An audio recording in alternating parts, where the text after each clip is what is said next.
జగన్మోహన్ రెడ్డి గారి ప్రభుత్వంలో ఆంధ్రప్రదేశ్కి ఎన్ని పరిశ్రమలు వచ్చినాయి, ఎంతమందికి ఉపాధి దొరికింది, అంటే ఎంతమందికి ఉద్యోగాలు వచ్చినాయి, దీని మీద చాలా విమర్శలు వింటామండి.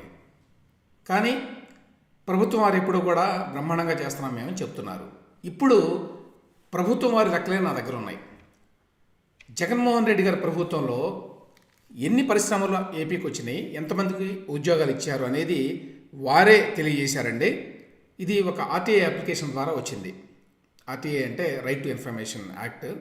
రైట్ టు ఇన్ఫర్మేషన్ యూనియన్ వాళ్ళు ఒక అప్లికేషన్ వేస్తే దానికి సమాధానంగా జగన్మోహన్ రెడ్డి గారి ప్రభుత్వమే ఈ వివరాలన్నీ ఇచ్చిందనమాట.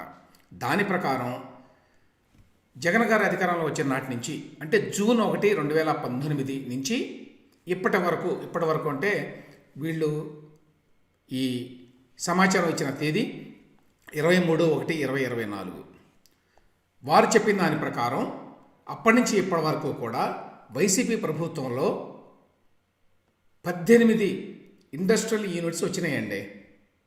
5,710 కోట్లు మాత్రమే పెట్టుబడులు యాక్చువల్గా వచ్చినాయి. అంటే యాక్చువల్గా స్టార్ట్ అయిన కంపెనీలు చెప్తున్నాను, ఎంఓఏలు చేసుకున్న కంపెనీలు కాదు, యాక్చువల్గా గ్రౌండ్ అయినవి, ఆపరేషన్స్ ప్రారంభమైనవి. 5,710 కోట్ల పెట్టుబడి, 18 యూనిట్లు, 9,158 మందికి ఉపాధి ఉద్యోగాలు. సో 9,158 మందికి ఉద్యోగాలు ఇచ్చింది జగన్మోహన్ రెడ్డి ప్రభుత్వం. ఎప్పటి నుంచి? 2019 జూన్ నుంచి ఇప్పటి వరకు. మొత్తం వచ్చినటువంటి ఇండస్ట్రీస్ 18, మొత్తం పెట్టుబడి 5,710 కోట్లు.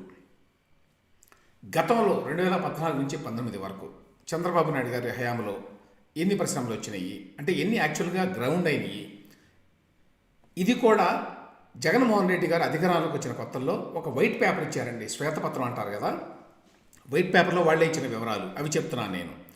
ఇందులో మెగా ప్రాజెక్ట్స్ అని చెప్పి ఒకటి, మిగతా ఎంఓఏలు అని చెప్పి 2 భాగాలుగా ఇచ్చారు ఆ శ్వేతపత్రంలో. దాని ప్రకారం చూడండి మీరు, projects that started operations, units ఎన్ని? 22, ఇన్వెస్ట్మెంట్ ఎంత? 9,681 కోట్లు, ఎంప్లాయ్మెంట్ ఎంత? 36,140 మందికి ఉద్యోగాలు. ఇవి ఆపరేషన్ స్టార్ట్ అయినాయి అన్నమాట. ఇవి కాకుండా projects in advance stage mega projects, అవన్నీ 39 మెగా ప్రాజెక్టులు అడ్వాన్స్ స్టేజ్ ఆఫ్ కంప్లీషన్లో ఉన్నాయని చెప్పి ఇచ్చారు. ఇప్పుడు 2019 జూన్లోనండి. ఇది ఎంత ఇన్వెస్ట్మెంట్? 39,451 కోట్లు. ఎంతమందికి ఉద్యోగాలు? 48,974 కోట్లు. సో ఇక్కడే మనకి ఎంత కనిపిస్తుందండి? ఎంప్లాయ్మెంట్ 85,000 మందికి ఉపాధి, అలాగే 48,000 కోట్ల రూపాయలు వచ్చినాయి ఇక్కడ.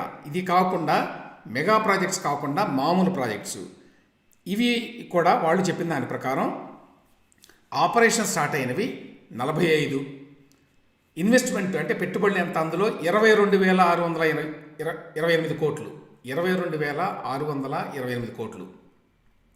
ఎంతమందికి ఉపాధి? 65,927 మందికి. అవి కాకుండా 2019 జూన్ నాటికి, అంటే జగన్మోహన్ రెడ్డి గారి అధికారంలోకి వచ్చే నాటికి అడ్వాన్స్డ్ స్టేజ్లో ఉన్నటువంటి ప్రాజెక్టులు యూనిట్స్ 45, పెట్టుబడులు 94,347 కోట్లు, ఉపాధి 136,367 మందికి ఉద్యోగాలు వచ్చినాయి అన్నమాట.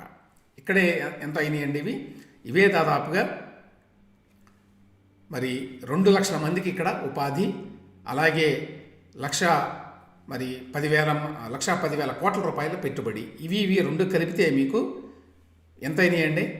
దాదాపు 1,70,000 కోట్లకు పైగా పెట్టుబడులు వచ్చినాయి. ఇక ఎంప్లాయ్మెంట్ అయితే 2,50,000కు పైగా యువతకి ఎంప్లాయ్మెంట్ దొరికింది. అదే మరి జగన్మోహన్ రెడ్డి గారి ప్రభుత్వంలో ఇప్పటి వరకు ఇంతకుముందు నేను చెప్పినట్టు 9,158 మందికి మాత్రమే ఉద్యోగాలు వచ్చినాయి. పెట్టుబడి 5,710 కోట్లు మాత్రమే. దీన్ని బట్టి అర్థం చేసుకోవచ్చండి, ఇన్వెస్ట్మెంట్స్ విషయంలో అంటే పెట్టుబడుల విషయంలో, అలాగే ఉపాధి కల్పించే విషయంలో ఎంత వెనకబడిపోయింది ఆంధ్ర రాష్ట్రం అనేది. ఎందువల్ల యువత పెద్ద ఎత్తున చదువుకున్న వాళ్ళంతా రాష్ట్రం నుంచి బయటకు వెళుతున్నారు ఉద్యోగాల కోసం అనేది ఈ లెక్కలను బట్టి మనకి స్పష్టంగా అర్థమవుతుంది.